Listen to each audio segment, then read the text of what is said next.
જયેશની પત્ની સારિકા તેના સસરાથી ખૂબ ડરતી હતી.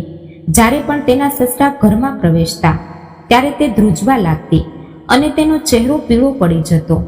પરંતુ તેના સસરા હંમેશા તેને દીકરી કહીને પ્રેમથી બોલાવતા. સારિકા છેલ્લા કેટલાક દિવસોથી બીમાર હતી, તેથી જયેશે તેને સંભાળ રાખવાનું શરૂ કર્યું. પરંતુ એક દિવસ તે દવા લઈને સમય પહેલા ઘરે પાછો ફર્યો. પછી દરવાજો ખોલતા જ તેણે જે જોયું તેનાથી તેના હોશ ઉડી ગયા. કારણ કે તેના પિતા સારિકા સાથે આજે જયેશના સારિકા સાથે લગ્ન થયા. તેના ઘરમાં ખુશીનો માહોલ છવાઈ ગયો. સંબંધીઓ અને મહેમાનો બધા દુલ્હનને જોવામાં વ્યસ્ત હતા. ત્યારે સારિકા લાલ પોશાક પહેરીને નવા ઘરના રૂમમાં બેઠી હતી અને તેની આસપાસ ઊભેલી સ્ત્રીઓ તેની સુંદરતાના વખાણ કરી રહી હતી. પરંતુ તેનું હૃદય ઝડપથી ધબકતું હતું. તેને ખબર નહોતી કે જયેશના ઘરમાં આટલો અનોખો રિવાજ છે જે તેની ગભરાટને વધુ વધારશે. ખરેખર જયેશના પરિવારનો રિવાજ હતો કે લગ્નની રાત્રે વરરાજા પહેલા દુલ્હન સાસુ અથવા સસરા પાસે જાય અને તેને 2 બંગડીઓ પહેરાવીને આશીર્વાદ આપે છે. પરંતુ વાસ્તવમાં આ કામ સાસુનું છે.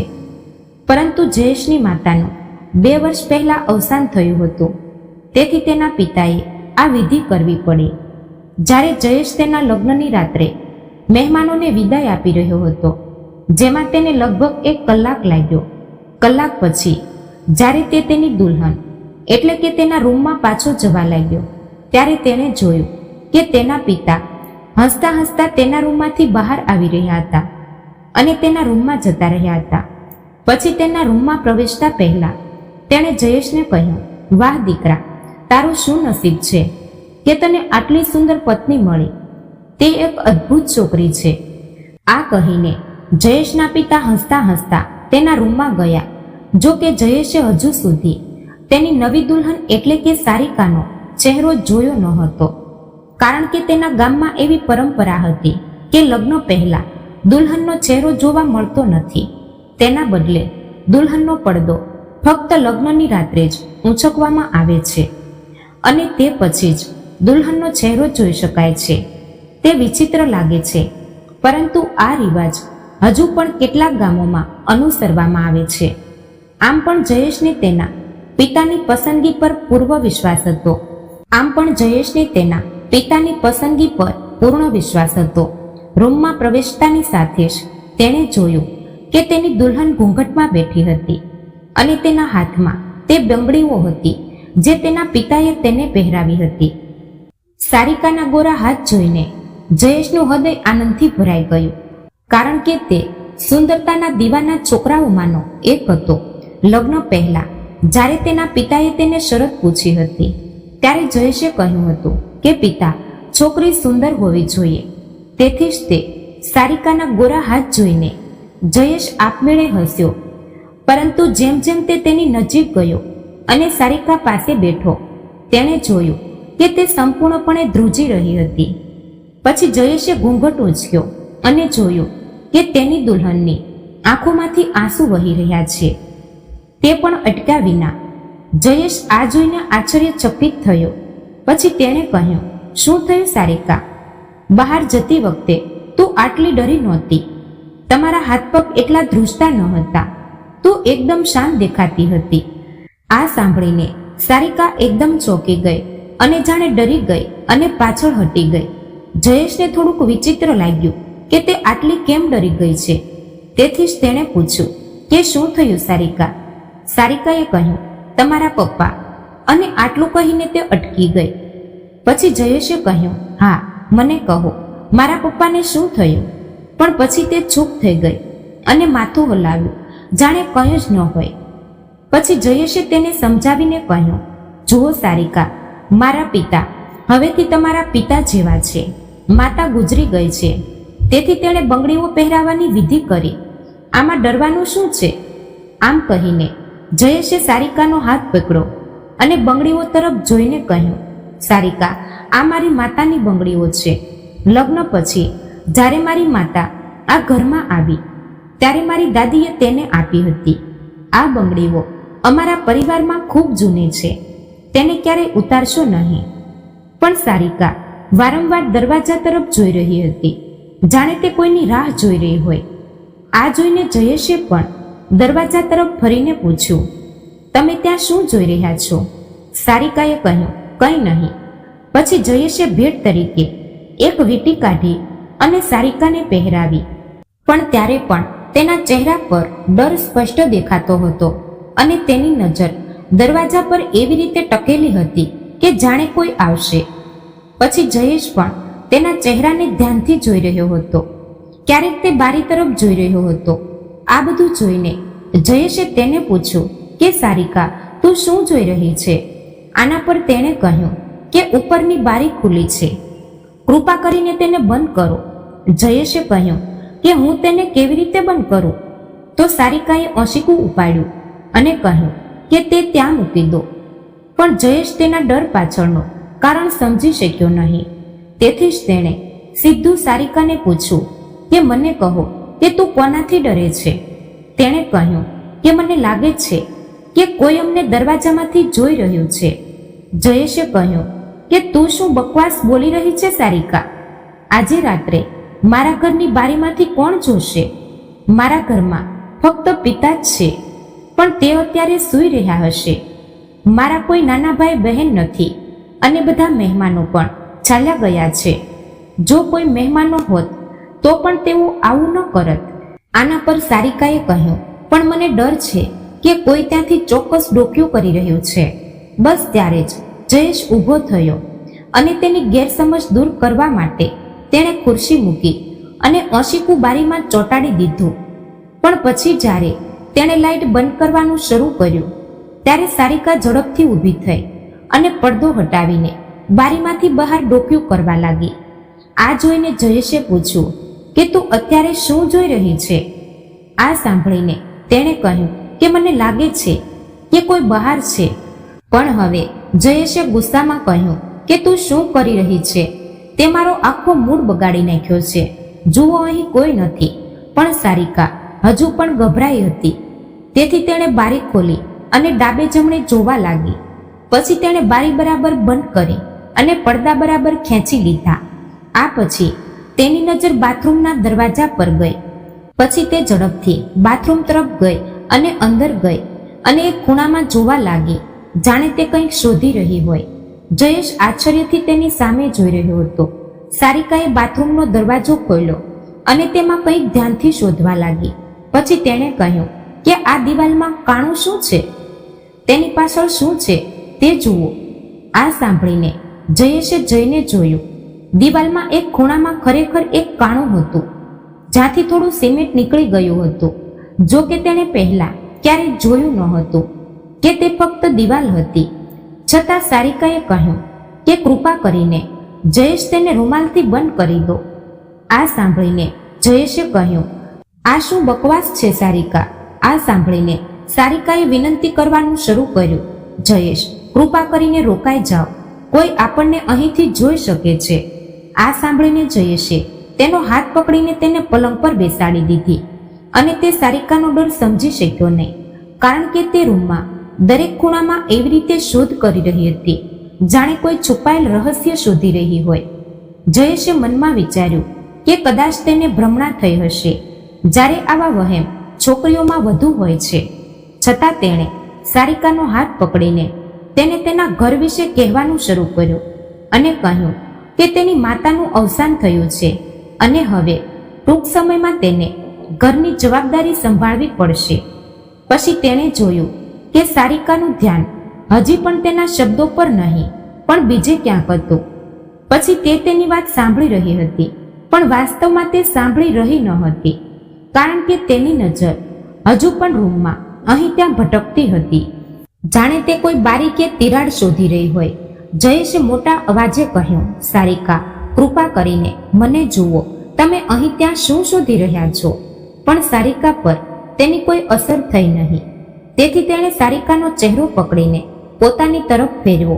પણ જયેશ હજુ પણ તેની બેચેનીનું કારણ સમજી શક્યો નહીં.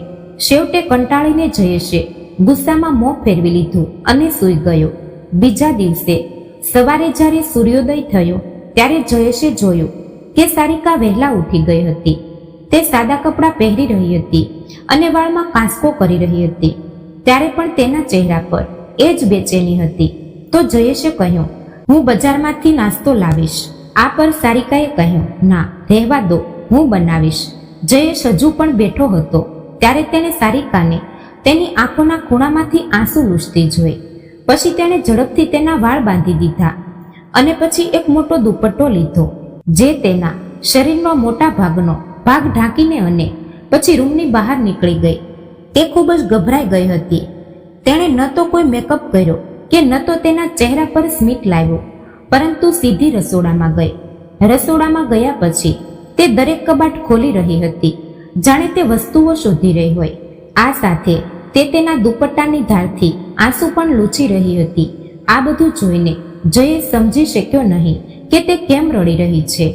જ્યારે તેણે સારિકા સાથે આવું વર્તન પણ કર્યું ન હતું. હકીકતમાં તે તેની સાથે પ્રેમથી વાત કરી રહ્યો હતો, પણ હવે જયેશનું મન વિચારી રહ્યું હતું કે સારિકા કેમ રડી રહી છે. શું તે તેના માતા પિતાના ઘરને યાદ કરી રહી છે કે પછી કંઈ બીજું છે? તેથી જયેશે રસોડામાં જઈને પૂછ્યું કે તું શું કરી રહી છે? તો સારિકાએ કહ્યું, કંઈ નહીં, હું ફક્ત વસ્તુઓ ક્યાં છે તે તપાસી રહી છું. આ પર જયેશે કહ્યું, મને તમને આ રીતે જોઈને ખૂબ ખરાબ લાગે છે. તમે બેસો, હું નાસ્તો લાવીશ. સારિકાએ કહ્યું, ના, ઠીક છે, હું બનાવીશ. પછી નાસ્તો બનાવતી વખતે સારિકાના સસરા ઊભા થયા, ફ્રેશ થઈને ડાઇનિંગ ટેબલ પર બેઠા. પછી હસતા હસતા કહ્યું, વાહ, શું વાત છે, મારી પુત્રવધૂએ પહેલા જ દિવસે રસોડું સંભાળી લીધું છે. પણ પછી જયેશને થોડું દુઃખ થયું કે સારિકાએ લગ્નના પહેલા જ દિવસે તેના સસરાનો આશીર્વાદ પણ લીધો ન હતો કે તેમની પાસે ગઈ ન હતી. તેના બદલે એ તેને જોતા જ તેના કપાળે કરચલો પડી ગઈ હતી. તેનો ચહેરો ફિક્કો પડી ગયો હતો અને તે જયેશ પાસે જઈને તેની નજીક બેઠી. જયેશે કહ્યું, સારિકા, પહેલા પિતાનો આશીર્વાદ લે. સારિકાએ આંખો નીચી કરીને ધીમે ધીમે તેના સસરા પાસે જઈને તેમના પગ સ્પર્શ કર્યા, તેમના આશીર્વાદ લીધા. આ જોઈને તેના સસરાએ કહ્યું, ખુશ રહે દીકરી અને હંમેશા હસતી રહે. પણ સારિકાના કપાળ પરથી ગભરાટ પહેલા જેવી જ હતી. જયેશે જોયું કે તેના હાથ ધ્રુજતા હતા. તેણે થોડી ચા પીધી પણ કંઈ ખાતી નહોતી. તેના સસરાએ કહ્યું, દીકરી, બરાબર ખાઈ પી લે, આ તારું ઘર છે. પણ સારિકાએ આનો કોઈ જવાબ ન આપ્યો. તો જયેશને ખૂબ ખરાબ લાગ્યું. તે વિચારવા લાગ્યો કે આનું કારણ શું છે. પિતા ઘરમાં સૌથી મોટા છે અને તે ઘરમાં એકલા છે, તો પછી સારિકા તેને કેમ અવગણી રહી છે? તે રાત્રે એક પાર્ટીનું આયોજન કરવામાં આવ્યું હતું, જેમાં સારિકાના માતા પિતા પણ આવ્યા હતા. સારિકાએ તેની માતાને જોતા જ તેને ગળે લગાવી અને રડવા લાગી, જાણે કોઈ મોટો અકસ્માત થયો હોય. સારિકાને આ રીતે રડતી જોઈને તેની માતાએ પૂછ્યું કે શું થયું દીકરી? તારા હમણાં જ લગ્ન થયા છે, તું ખુશ રહેવી જોઈએ, તારે સારા કપડાં પહેરવા જોઈએ, મેકઅપ પણ કરવો જોઈએ, અને તું આટલી કેમ રડે છે? સારિકાએ તેની માતાને ગળે લગાવીને રડતી જોઈને જયેશનું હૃદય વધુ ભારે થઈ ગયું, કારણ કે તેને ડર લાગવા લાગ્યો કે સારિકાના માતા પિતા વિચારશે કે જયેશે તેને દુઃખ પહોંચાડ્યું છે, તેથી જ તે રડી રહી છે. જ્યારે પાર્ટી પૂરી થઈ અને બધાએ ભોજન કર્યું પછી જયેશ અને સારિકા તેમના રૂમમાં ગયા. રૂમમાં પ્રવેશતાની સાથે જ સારિકા ખૂબ જ ગભરાઈ ગઈ. તેના ચહેરા પર ડર સ્પષ્ટ દેખાઈ રહ્યો હતો. તે ફરીથી બારી તરફ અને ક્યારેક દરવાજા તરફ જોતી અને આ દરરોજ ચાલુ રહેતું. સારિકા પણ વારંવાર દરવાજો બંધ કરતી. જ્યારે જયેશ કામ પરથી પાછો ફરે અને દરવાજો ખખડાવતો ત્યારે સારિકા પૂછતી કે કોણ છે? જ્યાં સુધી જયેશ કહે કે હું જયેશ છું, દરવાજો ખોલો, ત્યાં સુધી તે દરવાજો ખોલતી નહીં. અને જ્યારે તે ખોલતી ત્યારે તેનો ચહેરો ચિંતામાં રહેતો. જયેશ પૂછતો કે શું વાત છે, તમે દરવાજો કેમ બંધ રાખો છો? આના પર સારિકા કહેતી કે મને ગભરાટ થાય છે. આના પર જયેશ પૂછતો કે શું ગભરાટ છે? ઘરમાં ફક્ત પિતા છે અને તેમને કંઈક જરૂર પડી શકે છે અને તમે દરવાજો બંધ કરો છો. પછી જયેશની વાતને અવગણીને સારિકા રસોડામાં ગઈ અને રસોઈ બનાવવા લાગી. જયેશ આશ્ચર્યચકિત થઈ ગયો, કારણ કે તેણે હજુ સુધી જમવાનું પણ બનાવ્યું ન હતું. પછી જયેશ તેના પિતાના રૂમમાં ગયો અને પછી તેણે જોયું કે તેના પિતા ખરાબ મૂડમાં હતા. તેથી તેણે પિતાને પૂછ્યું કે શું થયું. આના પર તેના પિતાએ કહ્યું, કંઈ નહીં દીકરા. પછી જયેશે પૂછ્યું, ઠીક છે પપ્પા, સારિકાએ ભોજન કેમ ન રાંધ્યું? તેના પિતાએ કહ્યું, મને ખબર નથી દીકરા. તારા કામ પર ગયા પછી આ છોકરી વિચિત્ર વર્તન કરવા લાગે છે. મને જોતાં જ તે મોં ચડાવે છે અને તેના રૂમમાં જાય છે અને દરવાજો બંધ કરી દે છે. મને નથી ખબર કે મેં શું ખોટું કર્યું છે. આજે મેં બપોરનું ભોજન પણ નથી કર્યું અને તેણે મને એકવાર પણ પૂછ્યું નહીં કે મને કંઈ જોઈએ છે કે નહીં. જયેશ તેના પિતાની વાત સાંભળીને ખૂબ શરમ અનુભવ્યો. તે રસોડામાં ગયો જ્યાં સારિકા ઝડપથી લોટ ભેળવી રહી હતી. જતાની સાથે જ જયેશે કહ્યું, હવે ભોજન રાંધવાનો સમય છે. આના પર સારિકાએ કહ્યું, જયેશ, મને અડધો કલાક આપો, ભોજન તૈયાર થઈ જશે. જયેશે કહ્યું, આ ખાવાની વાત નથી સારિકા. તમે પપ્પાને બપોરના ભોજન વિશે કેમ ન પૂછ્યું? આના પર સારિકાએ કહ્યું, રોટલી પણ બનાવી અને રાખેલી હતી. શાક પણ ફ્રીજમાં રાખવામાં આવ્યું હતું. જો તેને ભૂખ લાગી હતી તો તે તેને ગરમ કરીને ખાઈ લે. જયેશે ગુસ્સામાં કહ્યું, આ શું છે? મારા પપ્પા તમારા માટે પણ પિતા જેવા છે, તેથી તમારે તેમની ચિંતા કરવી જોઈએ. જયેશનો આ જવાબ સાંભળીને સારિકાની આંખો આંસુઓથી ભરાઈ ગઈ. જયેશે પૂછ્યું, હવે શું થયું? તો સારિકાએ કહ્યું, તમને કંઈ ખબર નથી. જયેશે કહ્યું, તમારો મતલબ શું છે? તો સારિકાએ કંઈ કહ્યું નહીં. પછી તેણે ફરીથી રસોઈ શરૂ કરી અને કહ્યું કે રોટલી 15 મિનિટમાં તૈયાર થઈ જશે. જયેશે કહ્યું, પણ તારે પપ્પાનું પણ ધ્યાન રાખવું પડશે, આ યાદ રાખ. આટલું કહીને જયેશ રસોડામાંથી બહાર નીકળી ગયો.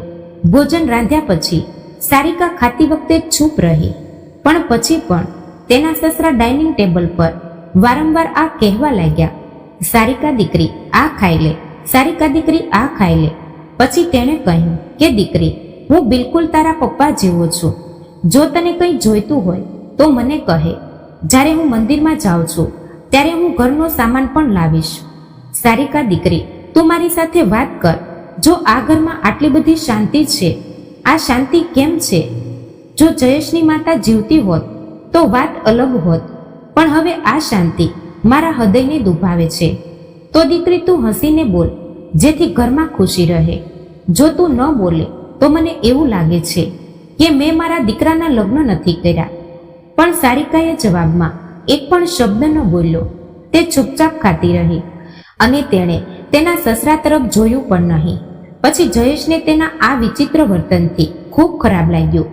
તો રૂમમાં પાછા ફરતાની સાથે જ જયેશે કહ્યું, સારિકા, તારી સમસ્યા શું છે?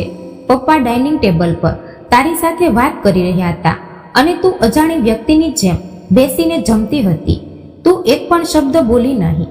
જો સારિકા, તારી આ આદતને બદલ. મને આ ગમતું નથી. એટલા માટે તારે પપ્પા સાથે સારું વર્તન કરવું જોઈએ. પણ સારિકા હજુ પણ ચૂપ રહી. પછી તેણે ઓશીકું ઠીક કર્યું અને સૂઈ ગઈ. જ્યારે જયેશ મધ્યરાત્રિએ જાગ્યો ત્યારે તેણે સાંભળ્યું કે સારિકા રડી રહી છે. પછી તેણે જોયું કે સારિકા ફ્લોર પર બેઠી હતી અને ખૂબ જ દુઃખથી રડતી ભગવાનને પ્રાર્થના કરી રહી હતી. તે ત્યારે ખૂબ જ ડરી ગઈ હતી. પણ કેમ? જયેશ આ સમજી શક્યો નહીં. પછી સારિકા રડતા રડતા બોલી, મારો વાંક શું છે ભગવાન? હે ભગવાન, મારું ઘર બસે તે પહેલા જ બરબાદ થઈ જશે.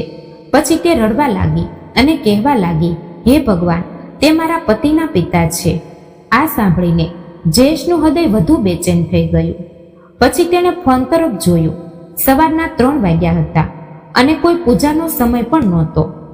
પછી જયેશ ચૂપચાપ પાણી પીવા બહાર ગયો અને જોયું કે તેના પિતાના રૂમમાં લાઇટ ચાલુ હતી. અને તે વિચિત્ર હતો, કારણ કે તે રાત્રે વહેલા સૂઈ જતા હતા અને સવારે સૂર્યોદય પહેલા જાગી જતા હતા. પણ સવારના માત્ર 3 વાગ્યા હતા. તેથી જયેશને ખૂબ જ આશ્ચર્ય થયું. એક રાત્રે જયેશ તેના લેપટોપ પર કામ કરી રહ્યો હતો અને સારિકા વાસણ ધોતી હતી. તેથી જયેશે તેને ચા બનાવવાનું કહેવાનું વિચાર્યું. પરંતુ જ્યારે તે બહાર આવ્યો ત્યારે તેને લાગ્યું કે તેના પિતા સારિકા સાથે રસોડામાં છે. તેથી તે ધીમે ધીમે રસોડામાં ગયો અને જોયું કે તેના પિતા સારિકાને કહી રહ્યા હતા, દીકરી, તારી શું સમસ્યા છે? તું મારી સાથે કેમ વાત નથી કરતી? આનો જવાબ સારિકાએ કઠોર સ્વરમાં આપ્યો, તમે અહીંથી જતા રહો. હું તમારી સાથે વાત કરવા માંગતી નથી. તમે મારું ઘર કેમ બગાડવા માંગો છો? આના પર જયેશના પિતાએ કહ્યું, મેં કંઈ કર્યું નથી દીકરી, તું મારા પર ખોટો આરોપ કેમ લગાવી રહી છે? પરંતુ પછી સારિકાએ હાથ જોડીને વિનંતી કરી અને કહ્યું, કૃપા કરીને ભગવાન માટે તમે અહીંથી જતા રહો. પછી બંને રસોડાના દરવાજા તરફ મોં રાખીને ઊભા હતા. જયેશના પિતાએ જયેશને ત્યાં જોતા જ પોતાનો ચહેરો ફેરવી લીધો અને ધીમે ધીમે ત્યાંથી જવા લાગ્યા. બીજી બાજુ સારિકા પોતાની આંખોમાંથી આંસુ લૂછી રહી હતી. પછી તેણે પણ જયેશને ત્યાં શું જોયો અને ડરી ગઈ. તો જયેશે પૂછ્યું, શું થયું સારિકા? આ પર સારિકાએ કંઈ કહ્યું નહીં અને વાસણો ઝડપથી ધોવા લાગી. જયેશે ફરીથી કહ્યું, સારિકા, હું તને કંઈ પૂછું છું, શું વાત છે? તું પપ્પા પાસે માફી કેમ માંગી રહી હતી? શું થયું છે? આ પર તેણે કહ્યું, કંઈ થયું નથી. પરંતુ જ્યારે જયેશે ફરીથી પૂછ્યું ત્યારે આ વખતે સારિકાએ વિષય બદલીને કહ્યું, શું તમને કંઈ જોઈએ છે? જયેશે કહ્યું, હું ફક્ત ચા માંગવા આવ્યો હતો, પણ તું પપ્પા પાસે માફી માંગી રહી હતી. છેવટે શું વાત છે મને કહે. પણ સારિકાએ કોઈ જવાબ ન આપ્યો. જયેશે ગુસ્સામાં કહ્યું, સારિકા, તું મને ગુસ્સે કરીશ. છેવટે તું જવાબ કેમ નથી આપતી? તું આવું કેમ વર્તે છે? આનું કારણ શું છે? સારિકાએ આટલું કહ્યું, જયેશ, હું તમને કંઈ કહી શકતી નથી. આટલું કહીને તે રસોડામાંથી બહાર નીકળી ગઈ. પણ જયેશ હવે તેના પર ગુસ્સે થઈ રહ્યો હતો. થોડા દિવસો પછી જયેશ મધ્યરાત્રિએ ફરી જાગ્યો અને જોયું કે સારિકા પલંગ પર નહોતી. તેથી તેણે વિચાર્યું કે કદાચ તે બાથરૂમમાં ગઈ હશે. પરંતુ તેના રૂમના એટેચ્ડ બાથરૂમનો દરવાજો ખુલ્લો હતો અને તે રૂમમાં ક્યાંય નહોતી. જ્યારે તે ભાગ્યે જ રૂમમાંથી બહાર આવતી હતી. તેથી જયેશ ગુસ્સામાં બહાર આવ્યો અને જોયું કે તેના પિતાના રૂમની લાઇટ ચાલુ હતી અને અંદરથી કેટલાક અવાજો પણ આવી રહ્યા હતા. તેથી જયેશ રૂમની નજીક ગયો અને સાંભળવા લાગ્યો. પછી સારિકા રડવા લાગી અને કહ્યું, જો તમે તમારા દીકરાને કંઈ કહ્યું તો યાદ રાખો, તમે બધું ગુમાવી દેશો. આ વાત પર જયેશના પિતાએ જવાબ આપ્યો કે તે મારો દીકરો છે, એટલે જ તે મારી વાત માનશે. અને જો તું આ ઘરમાં રહેવા માંગતી હોય તો તારે તે જ કરવું પડશે જે હું કહું. આ સાંભળીને જયેશનું હૃદય એક ધબકારા ચૂકી ગયું. પછી તે પાછો હટી ગયો અને અંધારાવાળા રસોડામાં સંતાઈ ગયો. પછી થોડીવાર પછી દરવાજો ખુલ્યો અને સારિકા રડતી રડતી પિતાના રૂમમાંથી બહાર આવી અને તેના રૂમ તરફ જવા લાગી. જ્યારે તેના પિતાએ તેના રૂમની લાઇટ બંધ કરી દીધી. પરંતુ જયેશને પહેલા ક્યારેય તેના પિતા પર આવી શંકા નહોતી. પણ હવે જે બન્યું તે તેના મગજમાં હતું કે સારિકા અને તેના પિતા વચ્ચે શું ચાલી રહ્યું છે. બીજા દિવસે સવારે જયેશના પિતાએ તેને કહ્યું કે દીકરા, હું ઈચ્છું છું કે તું આ છોકરીને તેના માના ઘરે પાછી મૂકી દે. તે ખૂબ જ બગડી ગઈ છે. આના પર જયેશે પૂછ્યું કે તમારો મતલબ શું છે? હવે તેણે શું કર્યું? આ પર તેના પિતાએ કહ્યું કે તે રાત્રે અચાનક મારા રૂમમાં આવી અને કહ્યું કે મારે આ ઘર અને શહેર છોડી દેવું જોઈએ. આ પર મેં પૂછ્યું કે મારે શા માટે જવું જોઈએ? તો તેણે કહ્યું કે જો તમારે તમારા દીકરાનું ઘર વસાવવું હોય તો તમારે અહીંથી જવું પડશે. પછી મને સમજાયું નહીં કે આ છોકરી શું ઈચ્છે છે. શું મેં તેના લગ્ન તારી સાથે એટલા માટે કર્યા છે કે હું બેઘર થઈ જાઉં? પછી જયેશે પોતાની આંખોથી જે જોયું તે કંઈ બીજું હતું અને તેના પિતાએ વિચાર્યું કે તેને કંઈ ખબર નથી. છતાં જ જયેશના પિતા ખોટા હોત તો તેણે વાત છુપાવી હોત, પરંતુ તેણે બધું ખુલ્લે આમ કહી દીધું. તેથી જ જયેશનું મન મૂંઝાઈ ગયું, કારણ કે એક તરફ સારિકા દરરોજ રાત્રે ભગવાનને તેના ઘર માટે રડતી પ્રાર્થના કરતી હતી અને બીજી તરફ તે મધ્યરાત્રિએ પિતાના રૂમમાં પણ જતી હતી, જ્યાં પિતાને જોતા જ તેનો ચહેરો બદલાઈ જતો હતો અને તે તેમની સાથે વાત કરવામાં પણ ડરતી હતી. પછી આ બધું જોયા પછી જયેશ સમજી શકતો ન હતો કે કોણ સાચું બોલી રહ્યું છે અને કોણ ખોટું બોલી રહ્યું છે. પછી જયેશના પિતાએ કહ્યું, દીકરા, જો આ છોકરી પોતાનું વર્તન નહીં બદલે તો હું તેને આ ઘરમાં રહેવા નહીં દઉં. આ પર જયેશે કહ્યું, પપ્પા આ શું છે? મારે મારી પત્નીને એક નાની વાત માટે છોડી દેવી જોઈએ? આ ખોટું છે ને? આ પર તેના પિતાએ કહ્યું, તો દીકરા, શું તું મને હવે છોડી દેવા માંગે છે? માતા પિતા તેના બાળકોને એટલા માટે ઉછેરે છે કે જ્યારે તેઓ મોટા થાય અને તેમના માતા પિતા વૃદ્ધ થાય ત્યારે તેઓ તેમને પોતાનો પલંગ ઉપાડીને ચાલ્યા જવા કહે છે. શું તને આ જોઈએ છે?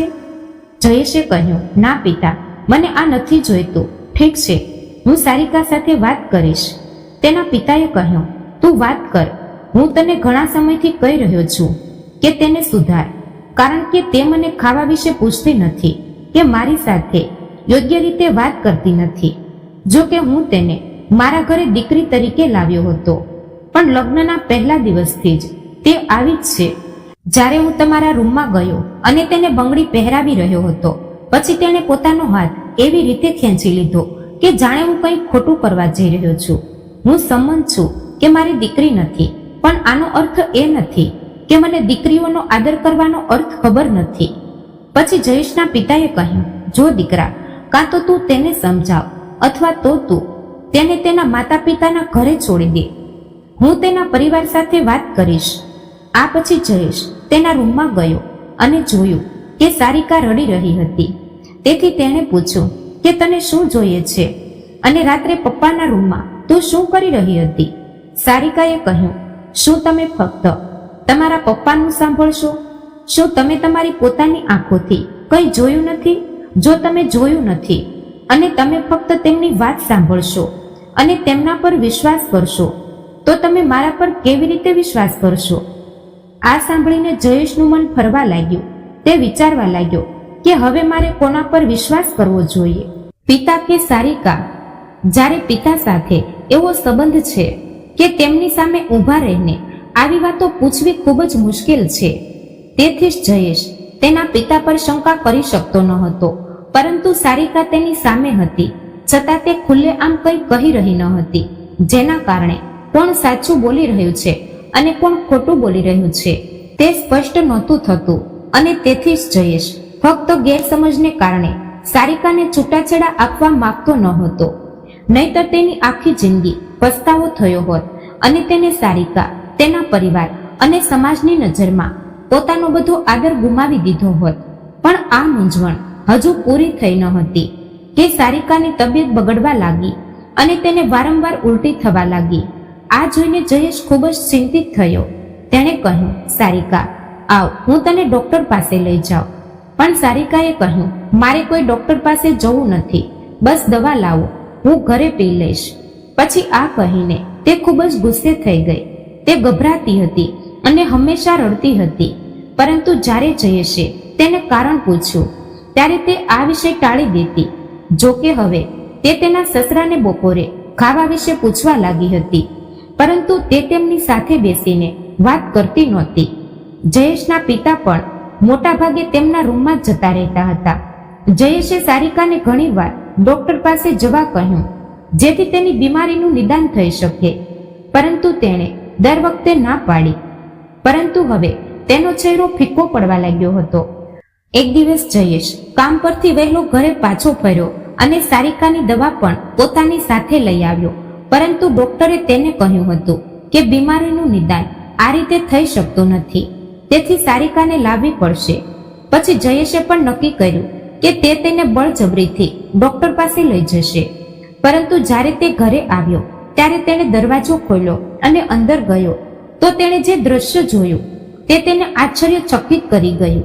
કારણ કે તે સમયે તેના પિતા ઘૂંટણીએ બેઠા હતા અને હાથ જોડીને સારિકા પાસે માફી માંગી રહ્યા હતા અને રડતા રડતા કહી રહ્યા હતા, મને ખબર નહોતી કે તમે એ જ છોકરી છો. મેં તમને મોટું નુકસાન પહોંચાડ્યું છે. કૃપા કરીને મને માફ કરો. સારિકાએ આનો જવાબ આપ્યો, હવે હું આ ઘરમાં રહી શકતી નથી. હવે હું તમારા દીકરા પાસેથી છૂટાછેડા માંગીશ, કારણ કે અહીં રહેવું મારા માટે સજાથી ઓછું નથી. કારણ કે હું આ રહસ્ય મારા હૃદયમાં રાખવા માંગતી હતી, પણ મને ખબર નહોતી કે મારા પતિના પિતા એ જ વ્યક્તિ છે જેણે બાળપણમાં મારી ઇજ્જત બગાડી હતી. પછી સારિકાના મોઢેથી આ સાંભળ્યા પછી જયેશને લાગ્યું કે જાણે તેના શરીરમાં કોઈ જીવ જ નથી. પછી તેના પિતાએ કહ્યું, મને ખબર નથી કે મેં તે ગુનો કેમ કર્યો. મને ખબર પણ નથી કે હું કેવી રીતે ભટકી ગયો. પરંતુ મને પછી ખૂબ જ પસ્તાવો થયો. પછી મેં ભગવાન સામે હાથ જોડીને રડી અને માફી માંગી. પણ મને ખબર નહોતી કે ભાગ્ય મને ફરીથી તે ક્ષણમાં પાછો લાવશે. પરંતુ તે દિવસ પછી મેં ક્યારેય કોઈ છોકરી તરફ ખોટી નજરે જોયું નથી. આ પર સારિકાએ કહ્યું, પણ તને જોતાની સાથે જ મારો જૂનો દુખાવો ફરી જાગી જાય છે. એટલા માટે હું તને ક્યારેય માફ કરી શકીશ નહીં અને આ ઘરમાં રહી શકીશ નહીં. મેં ભગવાનને ખૂબ પ્રાર્થના કરી હતી કે હું તને ફરી ન મળી શકું. પણ હવે જો હું છૂટાછેડા ન ઈચ્છું તો પણ મારા માટે એક ક્ષણ માટે પણ તને જોવું સૌથી મુશ્કેલ કાર્ય હશે અને હું તને મારા પિતા બિલકુલ નહીં માની શકું. પછી જયેશના પિતાએ કહ્યું, ચિંતા ના કર, હું અહીંથી જઈશ, બસ મને માફ કરી દે. આ બધું સાંભળીને બિચારો જયેશ શાંતિથી ધ્રુજતા પગલાઓ સાથે ઘરની બહાર નીકળી ગયો. પછી બંનેએ તેને જોયો નહીં, પણ તેણે જે સત્ય સાંભળ્યું તે તેને હચમચાવી ગયું. અને હવે જયેશ સમજી ગયો કે સારિકા હંમેશા તેના પિતાથી કેમ ડરતી હતી, કારણ કે તે તેના પીડાદાયક બાળપણની યાદ અપાવતો હતો. હવે જયેશ વિચારવા લાગ્યો કે તેના પિતાએ આવું કેમ કર્યું. તે આટલો ગુમરાહ કેવી રીતે થઈ શકે છે અને તે આવો ગુનો કેવી રીતે કરી શકે. તે પણ હવે આખી જિંદગીની માફી પણ તેના આ ગુનાને ભૂંસી શકતી નથી. અને હવે તે ગુનો પણ મારો પીછો કરવા લાગ્યો છે. થોડી વાર પછી જયેશે ફરીથી દરવાજો બંધ કર્યો અને બહાર ઊભો રહીને દરવાજો ખખડાયો. પરંતુ સારિકા રડતી હોવાથી દરવાજો ખોલ્યો નહીં. પરંતુ હવે જયેશ તેના રડવાનું કારણ જાણતો હતો, તેથી તેણે તેને કંઈ પૂછ્યું નહીં. થોડી વાર બહાર ઊભા રહ્યા પછી જ્યારે તેને લાગ્યું કે અંદરનું વાતાવરણ સામાન્ય થઈ ગયું હશે, ત્યારે તે પોતે દરવાજો ખોલીને અંદર ગયો. તે રાત્રે જયેશે ડિનર ટેબલ પર એવું વર્તન કર્યું જાણે તેને કંઈ ખબર જ ન હોય. ડિનર પછી તે પોતાના રૂમમાં ગયો. બીજા દિવસે સવારે તેના પિતા રૂમમાંથી બહાર આવ્યા. તેની આંખો રડીને સૂજી ગઈ હતી. પછી તેણે આવીને જયેશને કહ્યું, જયેશ દીકરા, હું મારા ભાઈને મળવા ગુજરાત જવા માંગુ છું. મારા માટે ટિકિટની વ્યવસ્થા કર અને જ્યાં સુધી હું ન કહું ત્યાં સુધી મને પાછો ફોન ન કર. જયેશે આનો કંઈ જવાબ ન આપ્યો. તેણે ફક્ત તેના માટે ટિકિટની વ્યવસ્થા કરી. પછી કદાચ જયેશના પિતા વિચારી રહ્યા હતા કે તે ગુજરાત જશે અને ત્યાંના મંદિરમાં ભગવાનના ચરણોમાં પોતાને સમર્પિત કરશે, જેનાથી તેની ભૂલ કે મોટો ગુનો માફ થઈ જશે. પરંતુ આ ગુનો ત્યારે જ માફ થઈ શકે જ્યારે સારિકા પોતે તેને માફ કરે. જયેશના પિતા બીજા દિવસે તેના ભાઈને મળવા ગુજરાત ગયા. ત્યારથી જયેશે પણ સારિકા સાથે ખૂબ સારું વર્તન કરવાનું શરૂ કર્યું અને તેની સારી સંભાળ રાખવાનું શરૂ કર્યું, કારણ કે તેને લાગ્યું કે તેના પિતાએ સારિકા સાથે જે કર્યું છે તેનું વળતર ક્યારેય મળી શકે નહીં. પણ એ દરમિયાન થોડા મહિના વીતી ગયા અને એક દિવસ જયેશના કાકાનો ફોન આવ્યો. તેમણે ભારે અવાજે કહ્યું, જયેશ દીકરા, તારા પિતા હવે આ દુનિયામાં નથી, તું જલ્દીથી ગુજરાત આવી જા. પછી જયેશે ફોન કાપી નાખતા જ રડવા લાગ્યો. પછી તેણે પોતાના આંસુ લૂછ્યા અને સારિકા પાસે ગયો અને તેની તરફ જોયું. ધીમા અવાજથી બોલ્યો, સારિકા, હું તને કંઈ કહેવા માંગુ છું. સારિકાએ કહ્યું, હા કહો મને. જયેશે ભારે હૃદયથી કહ્યું, પિતા હવે રહ્યા નથી સારિકા. તે છેલ્લા ઘણા મહિનાઓથી આપણાથી દૂર ગુજરાતમાં રહેતા હતા. તો હવે હું ઈચ્છું છું કે આપણે તેની અંતિમ યાત્રામાં જોડાઈએ. આ સાંભળીને ચારિકાનો ચહેરો કઠોર થઈ ગયો અને તેની આંખોમાં એ જ પીડા અને ગુસ્સો આવી ગયો જે તેણે તે રાત્રે અનુભવ્યો હતો. પણ તેણે ધીમેથી કહ્યું, જયેશ, હું સંમત છું કે તે મારા સસરા હતા, પણ તેણે મારી સાથે જે કર્યું તે પછી હું તેને ક્યારેય માફ કરી શકતી નથી. પછી જયેશ જઈને સારિકાની પાસે બેઠો અને એનો હાથ પકડ્યો. પછી તેણે કહ્યું, સારિકા, હું જાણું છું કે તેણે ખૂબ મોટી ભૂલ કરી છે, તેથી જ હું તેના પર ગુસ્સે પણ હતો. પણ તે હવે આ દુનિયામાં નથી, તેથી હું તેને આ છેલ્લી વાર વિદાય આપવા માંગુ છું. આ સાંભળીને સારિકા થોડી વાર ચૂપ રહી, પણ પછી તેની આંખોમાં આંસુ આવી ગયા. જયેશે રડતા રડતા વિનંતી કરી, જો સારિકા, કૃપા કરીને સંમત થા. તું નહીં જા તો હું પણ નહીં જઈ શકું. પછી જયેશની વિનંતી જોઈને સારિકાનું હૃદય પીગળવા લાગ્યું અને પછી તે સંમત થઈ ગઈ અને ધીમા અવાજે કહ્યું, ઠીક છે જયેશ, જો તમે ઈચ્છો તો હું જઈશ. આ સાંભળીને જયેશે રાહતનો શ્વાસ લીધો. પછી તે જ દિવસે બંનેએ ગુજરાત જવાનું નક્કી કર્યું અને ઝડપથી પહોંચવા માટે તેઓએ ફ્લાઇટ લીધી અને થોડા કલાકો પછી તેઓ જયેશના કાકાના ઘરે પહોંચ્યા. ત્યાં શોકનું વાતાવરણ હતું. સંબંધીઓ અને પાડોશીના લોકો બધા ત્યાં ભેગા થયા હતા. તે દિવસે જયેશના પિતાના અગ્નિ સંસ્કાર કરવામાં આવ્યા. જ્યારે ચિતાની જ્વાળાઓ ઉગી નીકળી ત્યારે સારિકાની આંખોમાં આંસુ આવી ગયા. પછી કદાચ ગુસ્સો અને રોષની સાથે તેના હૃદયમાં ક્યાંક કરુણા પણ હતી. સારિકાના મનમાં વિચાર આવ્યો કે વ્યક્તિ જીવનમાં ગમે તેટલી ભૂલો કરે, અંતે બધું જ રાખ બની જાય છે. જ્યારે જયેશના પિતાના અંતિમ સંસ્કાર કરવામાં આવ્યા ત્યારે જયેશ અને સારિકા તેમના ઘરે પાછા આવ્યા. ઘરે પાછા આવ્યા પછી જયેશે સારિકાને કહ્યું, સારિકા, જો હું તારી પાસે કંઈક માંગુ તો તું મને આપીશ? સારિકાએ જયેશને પૂછ્યું, તમે શું ઈચ્છો છો, મને કહો. જયેશે કહ્યું, સારિકા, માફ કરી દે. આ સાંભળીને તેણે આશ્ચર્યથી જયેશ તરફ જોયું. જયેશ રડવા લાગ્યો અને સારિકાનો હાથ પકડીને કહ્યું, તે દિવસે હું કામ પરથી વહેલો ઘરે પાછો ફર્યો હતો અને તારા અને પિતા વચ્ચેની બધી વાતો સાંભળી હતી. તો જો તમે તેમને તમારા હૃદયથી માફ કરી દો તો હું મારા બાકીના જીવન માટે તારો આભારી બનીશ. પછી જયેશને રડતા જોઈને સારિકાની આંખો પણ ભરાઈ ગઈ.